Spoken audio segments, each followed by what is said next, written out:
Hello. So, as I'm getting ready to go back to work, I realized maybe I should shape my eyebrows a little bit. And it's a weird time, obviously. That goes without saying. We won't be offering waxing services at my salon for the foreseeable future because we can't figure out how to do it in the the even more sanitary way than we already would, especially with masks and all that kind of stuff. We're trying to limit the face-to-face contact. So I'm going to show you how I go about plucking my own eyebrows. These are my natural eyebrows with nothing on them. I don't really have any makeup on. I just have some mascara so that I can see my own eyes and don't look like a zombie. Okay, so the tools that I'm going to use are I have my favorite eyebrow pencil. It's by Glow Mineral Makeup. This one's in auburn as I have red hair, and some slant nose tweezers. So the first thing I'm going to do is I'm going to outline my eyebrows in the shape that I want them to be. There's some rules of thumb that you can use to figure out what that is. Ooh, that's not attractive. Okay, so one of them is you can put the tool that you're going to use literally on your nostril, and from there, draw a line. See it? Each one of my children has broken my nose, so it actually points the wrong direction. So on this one, I actually have to push my nose over to get it symmetrical.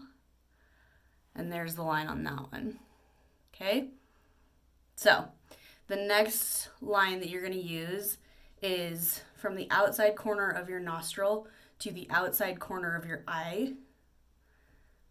That's kind of where the tail should be. Okay? So you can see my little line there. Mine don't go that far actually. And there's the outside corner of my eyebrow. Okay, so you can see I'm missing a lot of hair.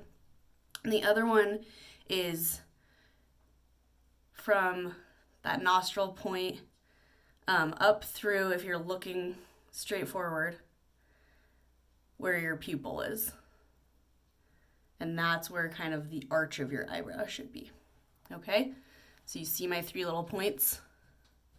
We'll go this one straight forward. There it is. Okay, so those are kind of my original guidelines. Then what I like to do is come well underneath my hair patches and line in a straight line. And again, we're going for ease. We're not going for anything crazy.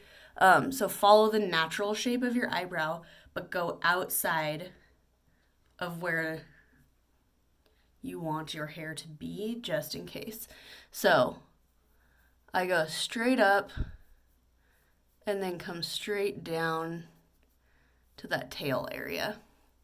And then I go straight up from that line outside the hair area to that point, and then down to the other one. So it looks extreme. We're going to pluck everything that doesn't fall inside of that curved in area. This is an extreme version of the way I actually fill in my eyebrows.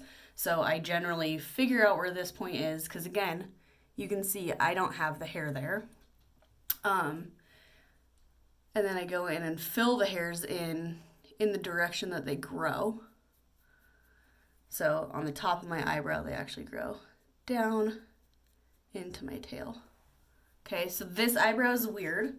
I got bit by a dog when I was little, and it's missing. I literally have a scar in here where it's missing a huge chunk of hair. So again, I try to make sure that that spot is extra thick. So I'm coming underneath, nice straight line, down under that hair area, up on top, down to that tail. And again, I'm not going for what my eyebrows actually do look like. I'm going for maximum coverage so that I can pluck what shouldn't be there and give my eyebrows the illusion of not being quite as hairy. So then I take the spoolie side and brush up. And if I'm feeling real crazy, or if I've got one of those little wild professor hairs, excuse me one second. If I get those wild professor hairs, I'll go in and trim them. I don't have any of those right now. So now basically what I do is I pull gently the outside corner of my eyelid, and I go in with my tweezers and tweeze everything that falls outside of those lines on the sides, on the top, and then in the middle.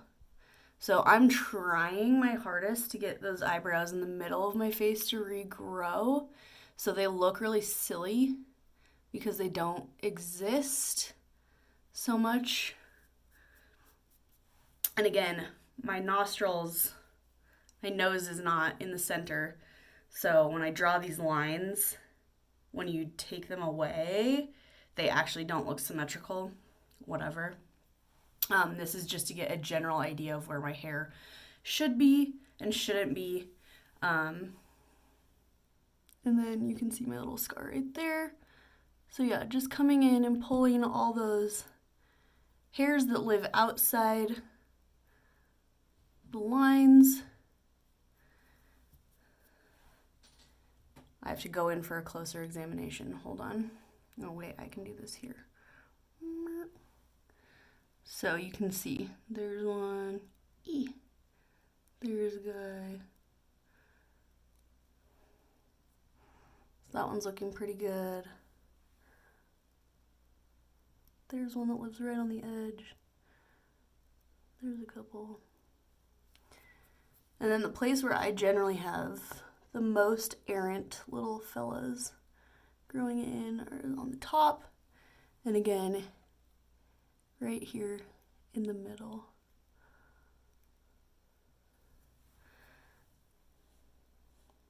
So, and then a secret to all facial hair removal is, again, the tighter you can, ooh, nice little wrinkle happening.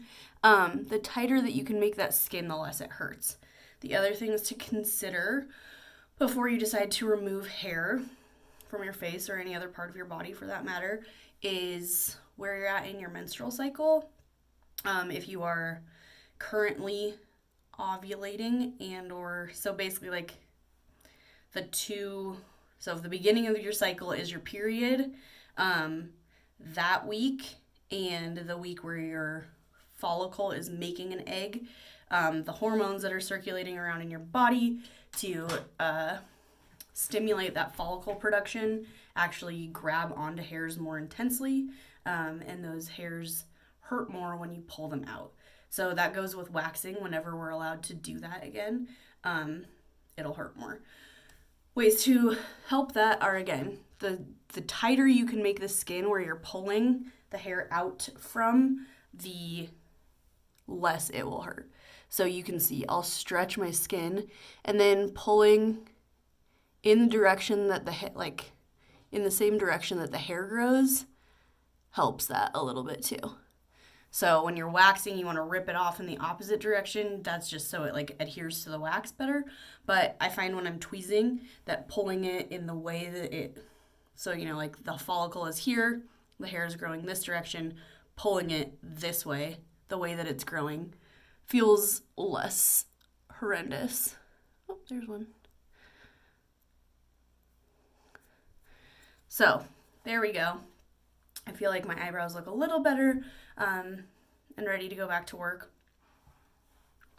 These guys, on the other hand, I'm just going to sit out in the sun for a little while today and hope that they bleach themselves out and are less noticeable. The other trick that I use all the time for any of those errant whiskery chin hairs is, for whatever reason, the best place to pull those and see them seems to me to be in the rearview mirror of your car. So what I'll do is sometimes I'll open my sunroof, and obviously I'm not doing this anymore. But when I was in the pickup line picking Porter up from school, open up the sunroof, get in the right position where sun is kind of coming in and lighting all of those sweet little hairs up. And then I keep a pair of slant nose tweezers in my car so that I can look in the mirror and pull those bad boys out as they appear. I hope this helps. If you guys have any questions, always feel free to DM me on Instagram, leave a comment, whatever you need to get the job done. I'm excited to see all of my clients again. Be sure to check out all of the new protocols, and we'll get through this together. Thanks, guys.